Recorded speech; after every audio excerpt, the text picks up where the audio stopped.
Safari ya Daudi haikuwa tu ya kukimbia, bali ilikuwa safari ya maumivu, fedheha na kujifunza kumtegemea Mungu kwa undani zaidi. Alipokuwa akishuka kutoka juu ya mlima akitokea Yerusalemu kwa huzuni kubwa, ghafla akatokea mtu mmoja aitwaye Ziba, ambaye alikuwa mtumishi wa Mefibotheshi, mjukuu wake na Sauli. Ziba hakuja mikono mitupu mbele ya Daudi. Alikuja na mizigo ya chakula, punda waliobeba mikate, zabibu kavu, matunda pamoja na divai. Ilionekana kama msaada wa dhati kwa mfalme aliyekuwa katika shida.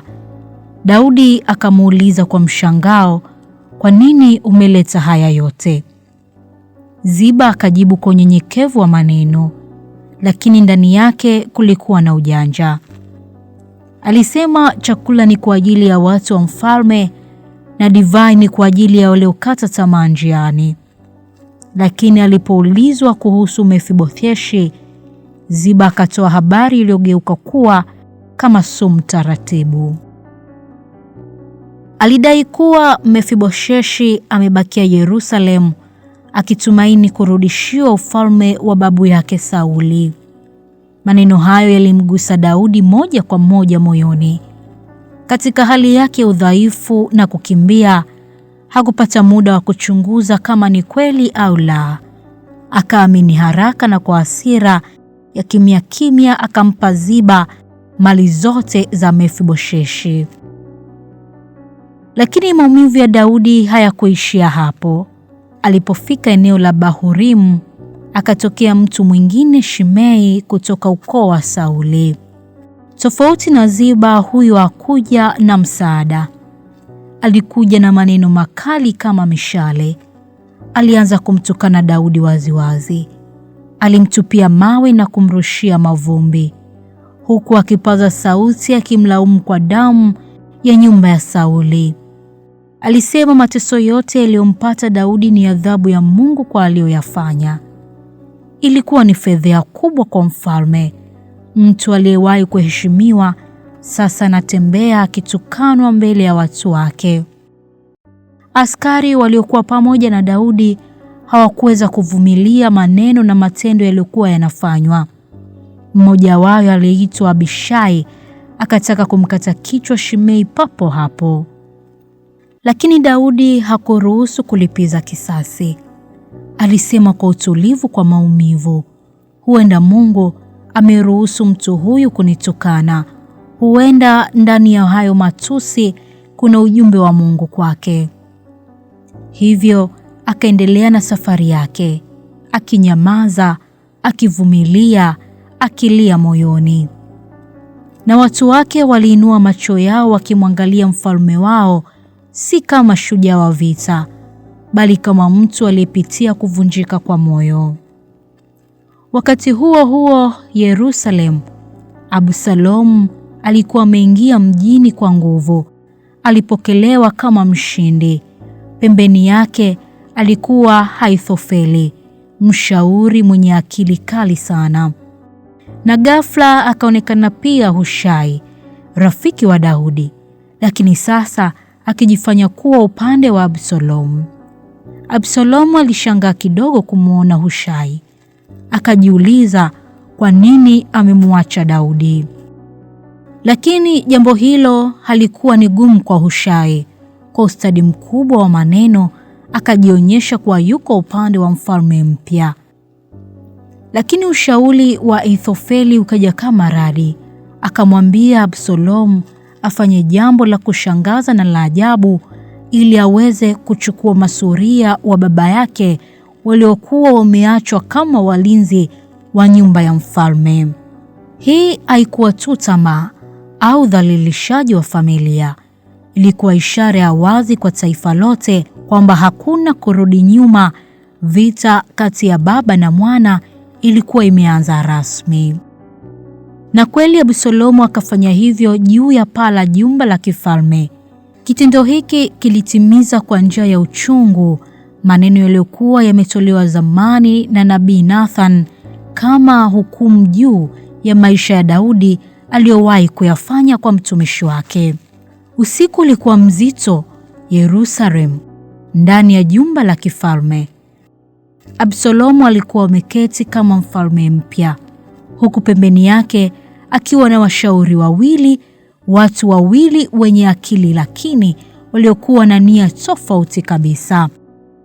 Mmoja alikuwa ni Ahithofeli, mtu ambaye ushauri wake ulikuwa ukihesabiwa kama neno kutoka kwa Mungu.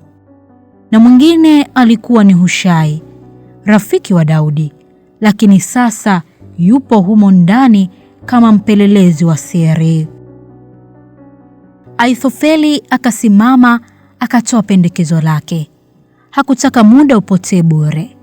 Alipendekeza wachague wanaume 12,000 mara moja, waondoke usiku huo huo, wamfuate Daudi akiwa bado amechoka na hana nguvu, ili waweze kumshambulia kwa ghafla, wawatishe watu wake, wamuue Daudi akiwa peke yake, na kwa kufanya hivyo watu wote wangeachwa bila kiongozi na wangeweza kurejea kwa Absalomu kwa urahisi. Absalomu na wazee wa Israeli wakauona kuwa ushauri huo ni mzuri sana. Lakini kabla ya uamuzi kufungwa, Absalomu akataka pia kusikia kutoka kwa Hushai. Hushai akasimama kwa ujasiri.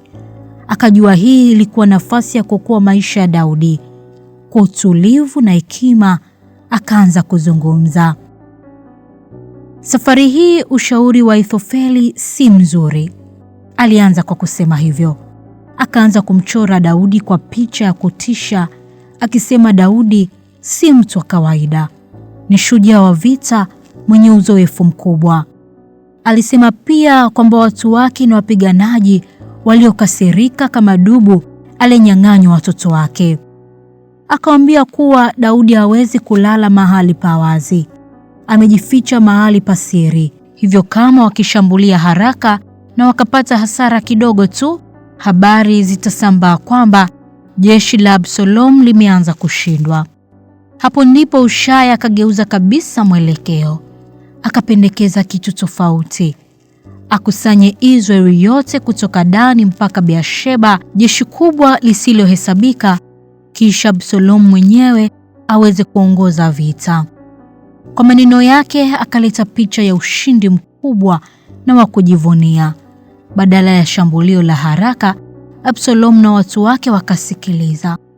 Na cha kushangaza, wakaamua kuacha ushauri wa Ahithofeli na kuweza kufuata ushauri wa Hushai kwa mara ya kwanza. Mara tu baada ya uamuzi huo, Hushai hakupoteza muda. Akatuma habari kwa makuhani Sadok pamoja na Abiathari akielezea kila kitu kilichotokea. Wao wakawatuma vijana wao Ahimaas pamoja na Yonathan, wakakimbia haraka kumfikia Daudi. Njia haikuwa rahisi.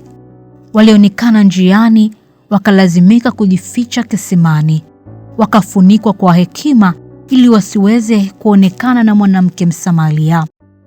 Hatimaye wakamfikia Daudi na kumwambia wazi, usikae hapo, vuka mto haraka. Daudi aliposikia taarifa hiyo hakusita. Usiku huo huo akaondoka pamoja na watu wake, wakavuka mto Yordan. Hakuna hata mmoja aliyeweza kubaki nyuma. Wakati huo Ahithofeli alipoona kuwa ushauri wake kwa mara ya kwanza umeweza kukataliwa, alijua jambo moja, mpango wa Absalomu umeanza kuharibika. Akarudi nyumbani kwake, akaweka mambo yake sawa, kisha akachagua mwisho wake mwenyewe. Ni mwisho wa mtu mwenye hekima kubwa, aliyoheshimika, lakini aliyesimama upande usio sahihi. Tukutane tena katika simulizi za Biblia kwa wakati mwingine, mpenzi mtazamaji wa Sibuka TV sambamba na Lindi FM.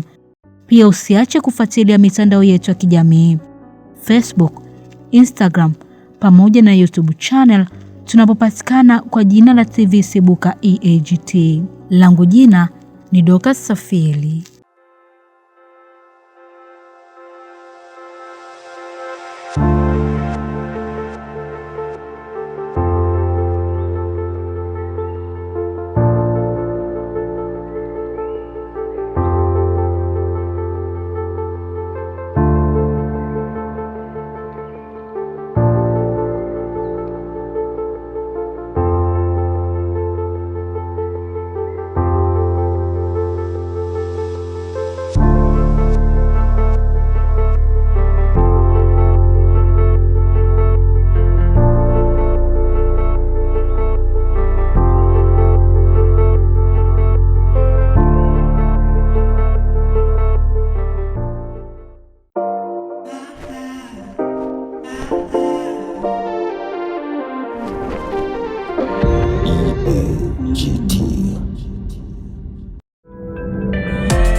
Sibuka TV.